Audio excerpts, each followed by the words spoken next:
Bilasizlarmi, bundan 4 yil oldin maqsadlar shunchalar tez amalga oshishiga umuman ishonmasdim. Lekin hayotimda maqsadlar kalitini ishlatib ko'rib, bunga amin bo'ldimki, maqsadlar juda ham tez va oson amalga oshadi. Xuddiki orzular men uchun uzoqlarda turgan yulduzlardek, unga qo'llarimni uzatsam qo'llarim yetmaydigandek tuyular edi. Lekin mana hozir orzularni amalga oshirish, orzularni maqsadga aylantirib, hayotimga tortib olish, kalitlarni o'z vaqtida qayerda ishlatish kerakligini o'rgandim. Mana hozir 25-yil tugayapti. Eski yil, yangi yil kirib kelmoqda. Lekin buni eski yil ham deya olmayman, chunki bu mening orzularimning ijobati bo'ldi.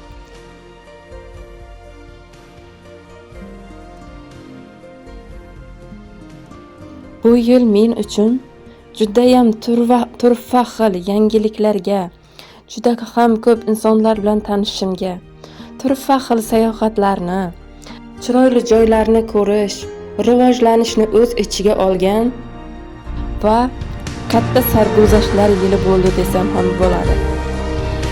Ilk bor treningimni ochdim va Moskvaga ilk bor qadam qo'ydim.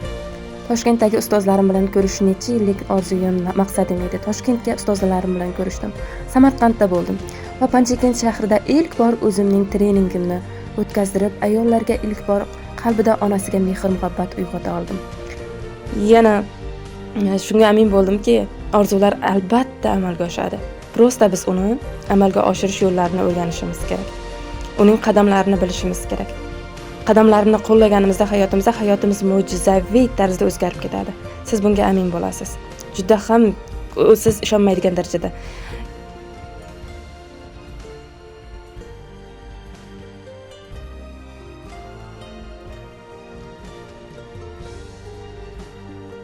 ...25-yilda otam keldi. O'z uyimda otamni kutib oldim. Qaynotam keldi.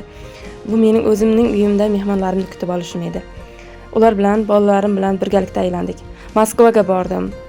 Moskvada aytganimdek mo'jizaviy shahar va shu his-tuyg'ularim bilan umuman sizga uni ta'riflab bera olmaydigan darajada.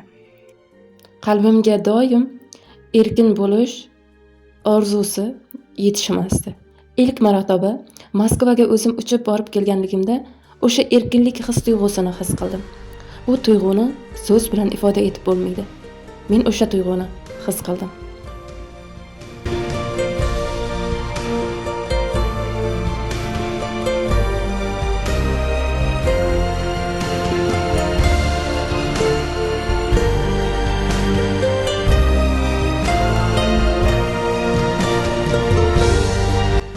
Siz sirtdan ko'rib turib aytishingiz mumkin. Ha, omadi keldi. Har doim har joyda ko'raman. Chiroyli rasmlarini, turfa xil joylarda yurganligini deb.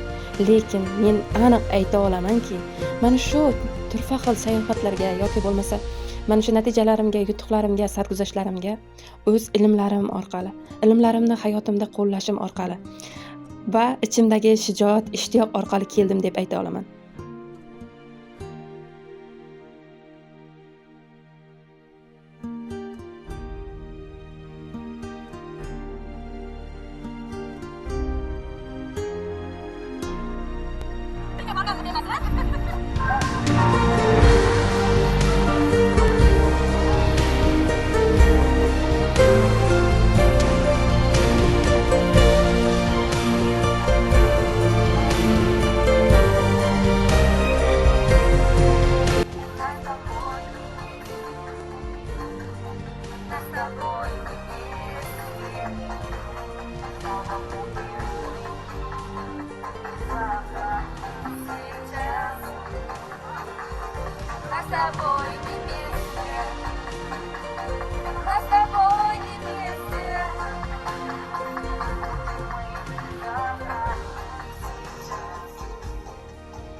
Bu yana suv ostini ko'rish niyatim edi. Suv ostini ko'rdim, suv osti baliqlarni.